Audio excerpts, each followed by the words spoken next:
आज हम आपको भारत के दिल यानी छत्तीसगढ़ की एक ऐसी कहानी बताने जा रहे हैं जो सिर्फ उस राज्य की ही नहीं बल्कि पूरे देश की तकदीर और तस्वीर बदलने का दम रखती है। जब हम छत्तीसगढ़ का नाम सुनते हैं तो हमारे जहन में अक्सर कोयला, स्टील और घने जंगल आते हैं। लेकिन क्या हो अगर मैं आपको कहूं कि अब छत्तीसगढ़ की पहचान इससे कहीं आगे बढ़कर दुनिया की हर्बल फार्मेसी के रूप में होने वाली है। जी हाँ, आपने बिल्कुल सही सुना। छत्तीसगढ़ अब हर्बल और आयुर्वेदिक उत्पादों का एक ऐसा प्रमुख केंद्र बनने की राह पर है जो प्रधानमंत्री नरेंद्र मोदी के वोकल फॉर लोकल और आत्मनिर्भर भारत के सपने को जमीनी हकीकत में बदल रहा है। तो चलिए आज इस वीडियो में हम गहराई से जानेंगे कि कैसे छत्तीसगढ़ ये बड़ा कारनामा करने जा रहा है, इस महापरियोजना की क्या खासियतें हैं और इससे वहां के स्थानीय लोगों खासकर आदिवासी समुदायों की जिंदगी में क्या इनकलाब आने वाला है।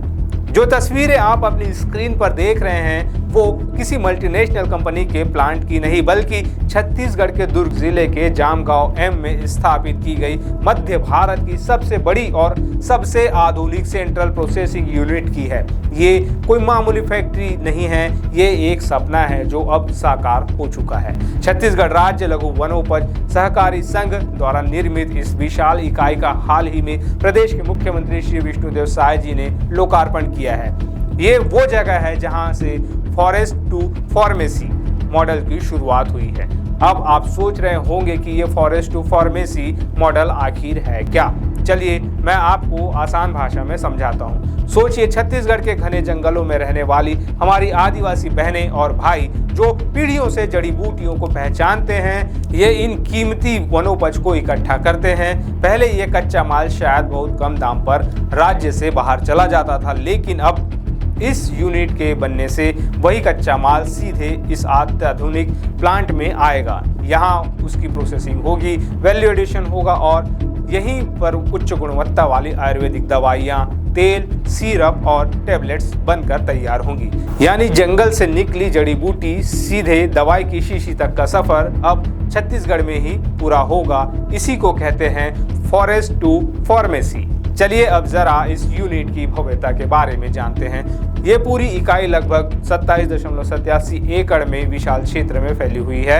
आप अंदाजा लगाइए ये कितना बड़ा होगा। इस इकाई में आयुर्वेदिक औषधि बनाने के लिए जो बिल्डिंग्स तैयार की गई है उनकी लागत ही 36.47 करोड़ रुपए है। यहाँ quarantine building, pre processing building, material storage building और मेन प्लांट बिल्डिंग जैसी विश्व स्तरीय सुविधाएं हैं। और बात यही खत्म नहीं होती। इसी परिसर में 6 एकड़ से ज्यादा जमीन पर एक अलग हर्बल एक्सटेंशन यूनिट भी बनाई गई है जिसकी लागत 23.24 करोड़ रुपए है। ये यूनिट इस पूरे प्रोजेक्ट की जान है। यहाँ आधुनिक मशीनों के जरिए गिलोय, कालमेघ, बहेड़ा, सफेद मूसली, जंगली हल्दी, गुड़मार, अश्वगंधा और शतावरी जैसी दर्जनों कीमती जड़ी बूटियों और वनस्पतियों का अर्क यानी एक्सट्रैक्ट निकाला जाएगा। यही अर्क आगे चलकर उन आयुर्वेदिक दवाओं और वेलनेस प्रोडक्ट्स में इस्तेमाल होगा जो हम और आप बाजार में खरीदते हैं। इस प्लांट में फार्मास्यूटिकल ग्रेड के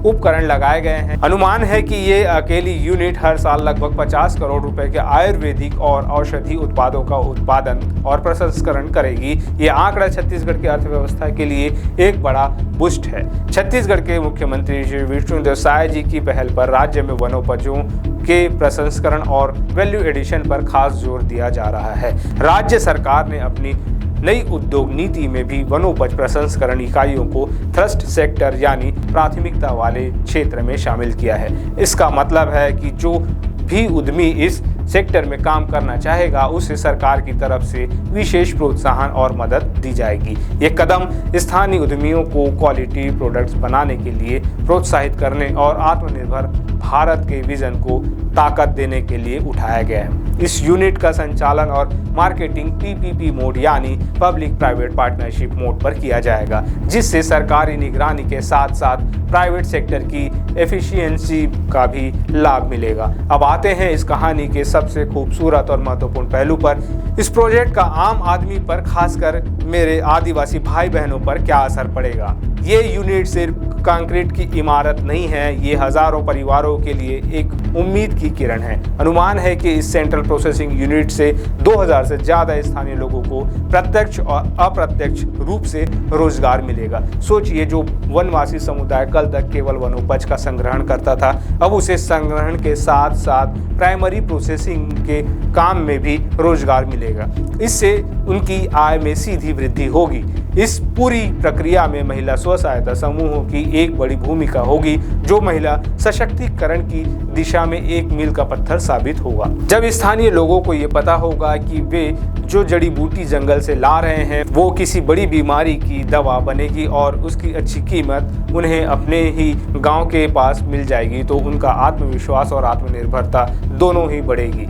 ये सिर्फ आर्थिक विकास नहीं बल्कि सामाजिक सम्मान और सशक्तिकरण भी है। तो छत्तीसगढ़ की ये कहानी हमें बताती है कि कैसे सही सोच, सही नीति और सही टेक्नोलॉजी मिलकर एक राज्य की पारंपरिक संपदा को उसकी सबसे बड़ी ताकत में बदल सकते हैं। जामगांव की ये इकाई सिर्फ एक शुरुआत है, ये इस बात का प्रतीक है कि छत्तीसगढ़ अब देश के हर्बल और वेलनेस नक्शे पर एक बहुत मजबूत दस्तक दे चुका है। ये मॉडल न सिर्फ छत्तीसगढ़ की अर्थव्यवस्था को नई उड़ान देगा बल्कि यहाँ के वनवासी समुदायों के जीवन में समृद्धि लाएगा और पूरी दुनिया को आयुर्वेद की शक्ति से परिचित कराएगा। फॉरेस्ट टू फार्मेसी का ये सफर वाकई प्रेरणादायक है। आपको छत्तीसगढ़ सरकार की यह पहल कैसी लगी? क्या आपको लगता है कि भारत के दूसरे राज्यों को भी ऐसा मॉडल अपनाना चाहिए? अपनी राय हमें नीचे कमेंट्स में ज़रूर बताइएगा। अगर आपको ये वीडियो पसंद आया और जानकारी अच्छी लगी तो इसे लाइक और शेयर करना न भूलें और छत्तीसगढ़ की ऐसी ही सकारात्मक कहानियों के लिए हमारे चैनल को सब्सक्राइब ज़रूर करें। मिलते हैं अगले वीडियो में, तब तक के लिए नमस्कार।